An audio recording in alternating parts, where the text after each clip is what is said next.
I had always longed to escape the city. Its relentless noise, the congested streets, the ever-present hum of tension. My wife Emma shared the feeling. We had spoken of it for ages, fantasizing about a tranquil existence where we could cultivate our own food, live simply, and breathe clean air. So when we discovered an inexpensive parcel deep in the Oregon wilderness, it seemed destined. The realtor cautioned it was remote, 3 hours from the closest town, down a twisting dirt road that was scarcely a trail. We were undeterred. We sold most of our possessions, purchased a second-hand RV, and relocated there with our dog Rusty, a scruffy mutt who adored chasing anything that moved. We were prepared to begin our off-grid journey, to construct a cabin and exist by our own rules. Yet from the instant we arrived, something about the location felt wrong, as if the forest itself was observing us. The land was breathtaking. Acres of immense pines, a small clearing ideal for the RV, and a nearby creek that murmured softly ceaselessly. But it was profoundly isolated. The dirt road to our plot required 20 minutes to traverse, all grooves and stones. The closest neighbor was a man named Tom, who dwelled a mile off in a drooping trailer encircled by debris. When we met him, he appeared amiable, gifting us a jar of homemade blackberry jam. "Not many folks make it out here long," he remarked, his eyes scanning our RV, then returning to us. "Too quiet for most. Gets in your head."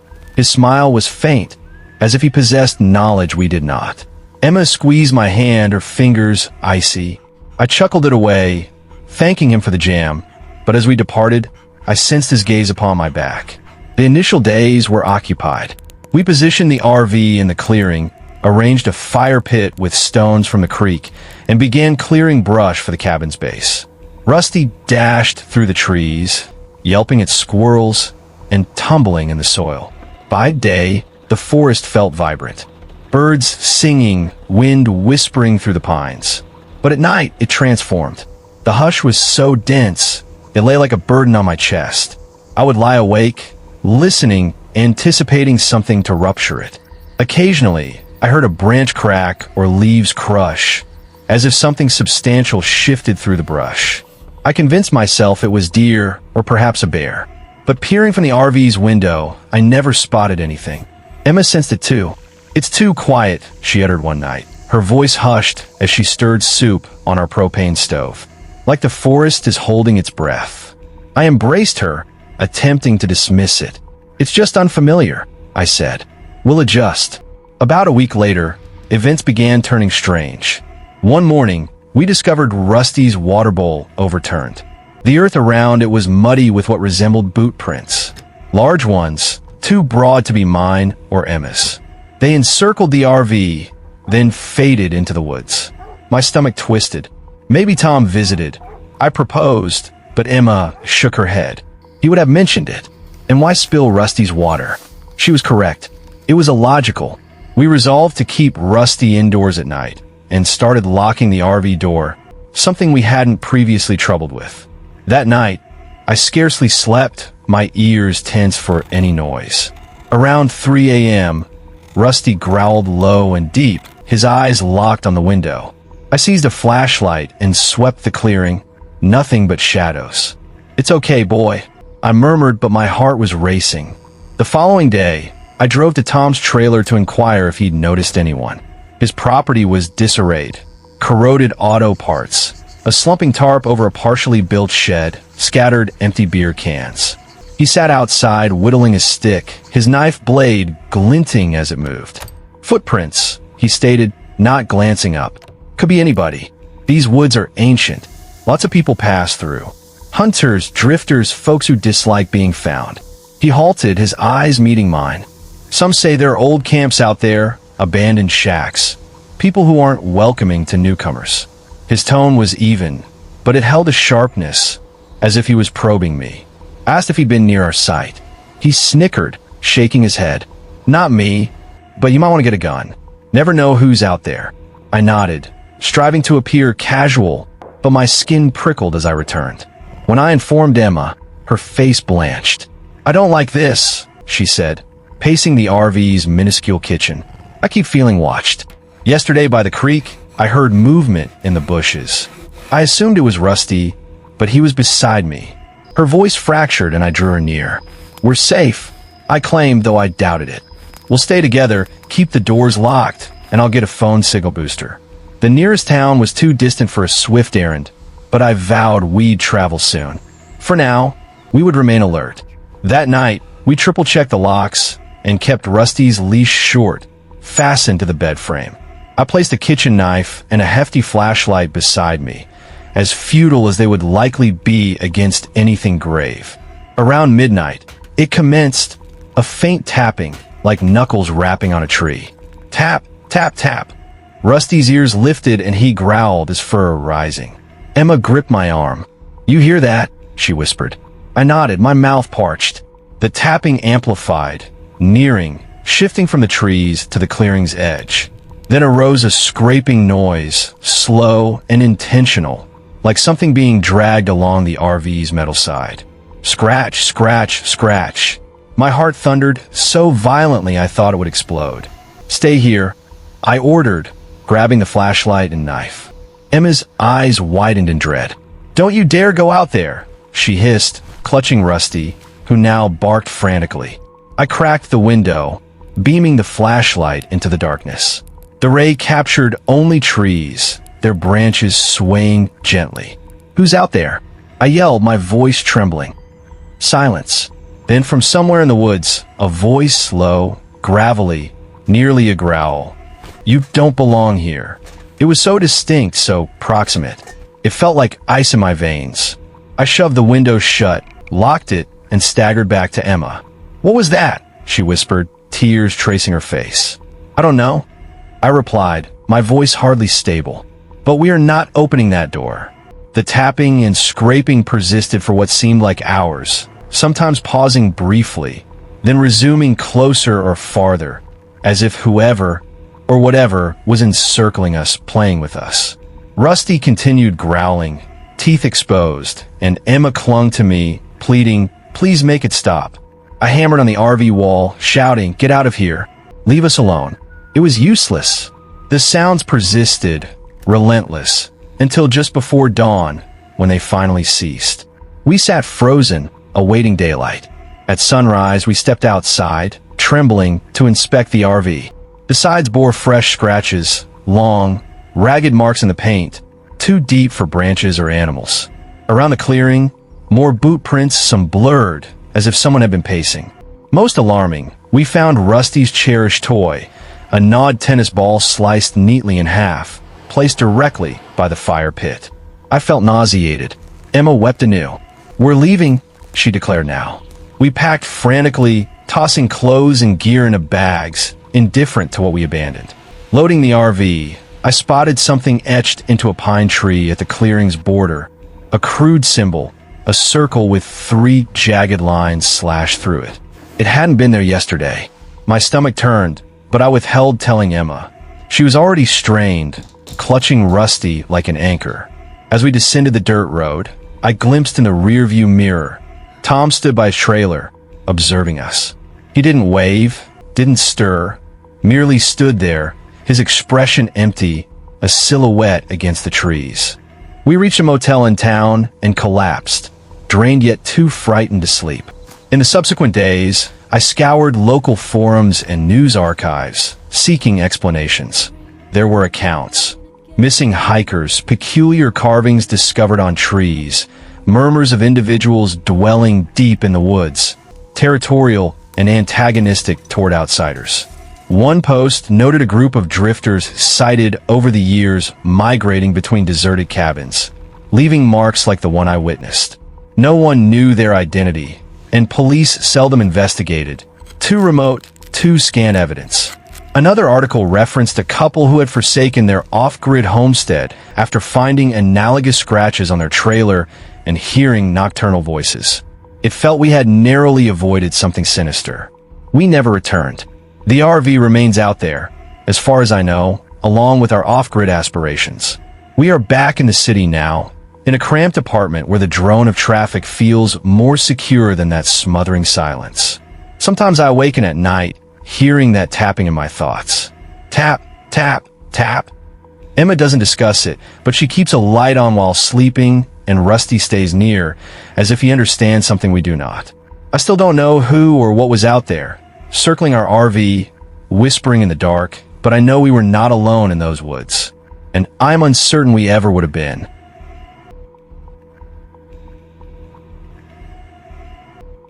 I had been living in my cabin near North Pond, Maine for about 4 months, chasing a simpler life away from the city's noise.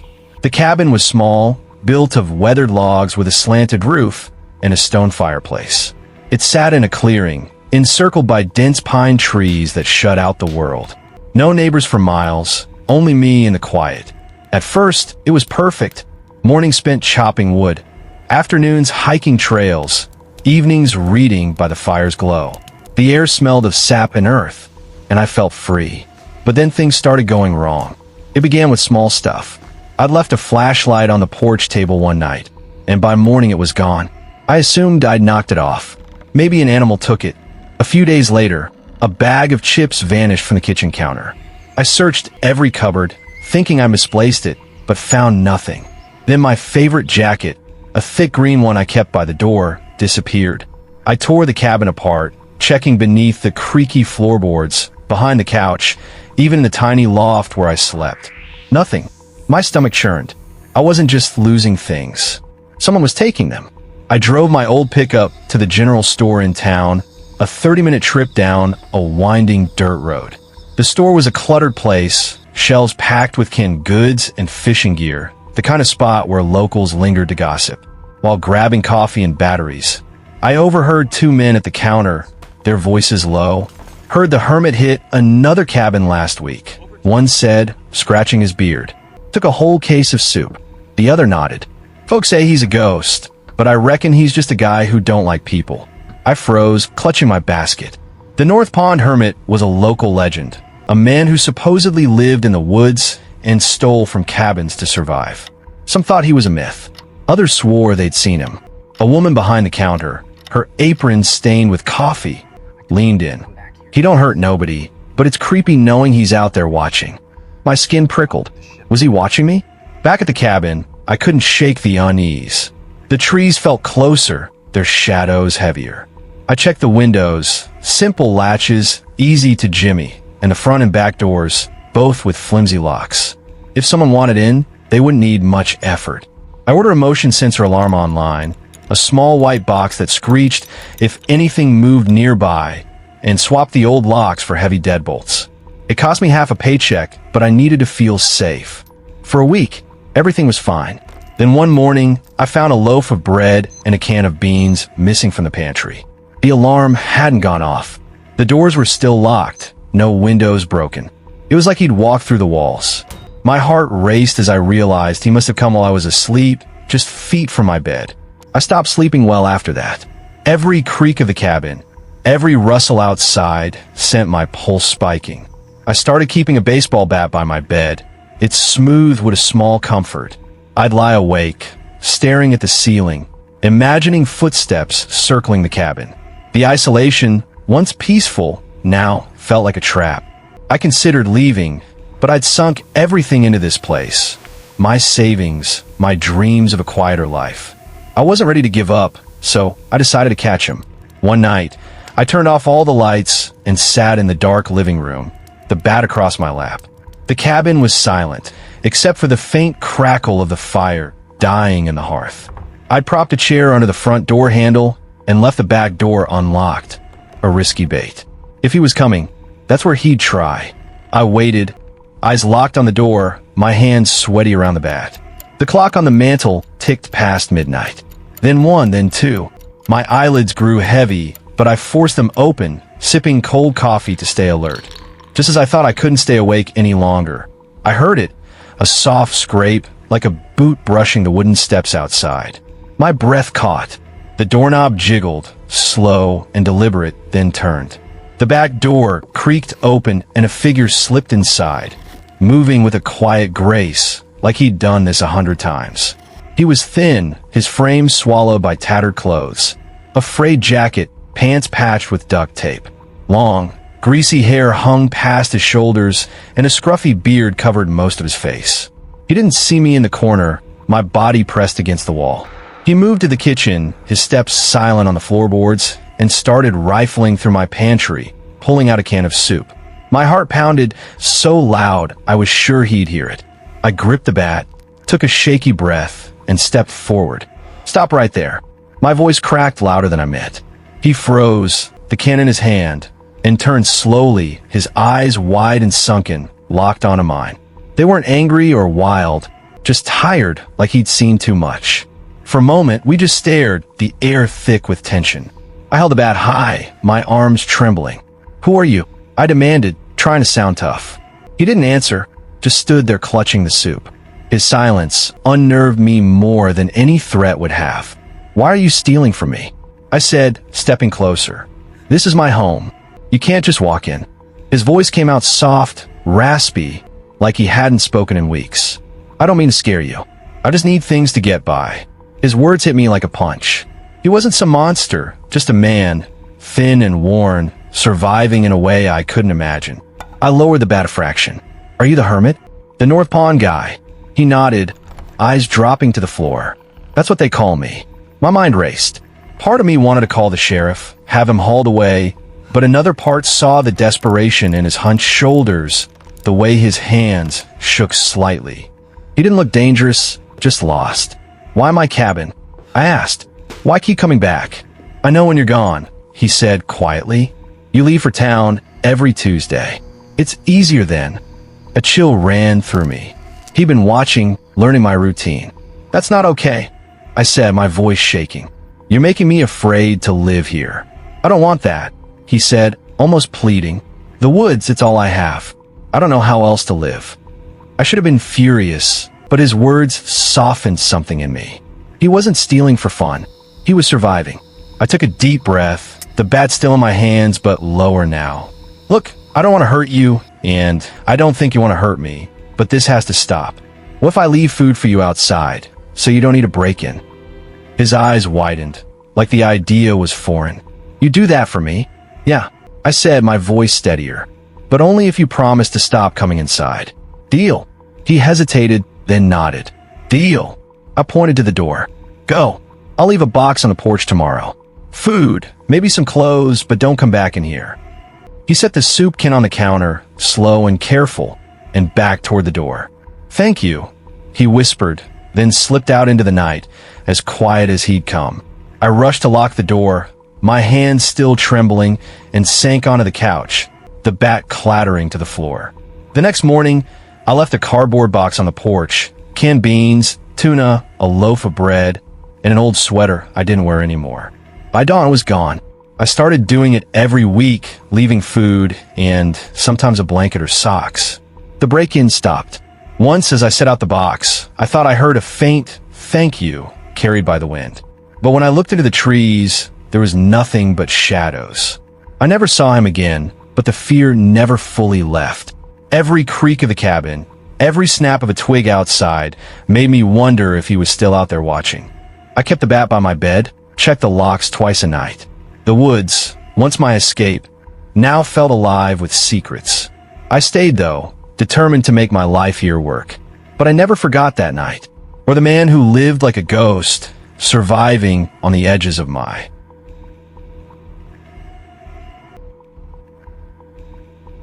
I had been living in my cabin for nearly 7 months, nestled deep in a forest where the nearest town was a 40-minute drive down a winding dirt road. I'd sought this solitude, an escape from the noise of city life. The cabin was small, with weathered wooden walls, a slanted roof, and a stone chimney that puffed smoke whenever I lit a fire.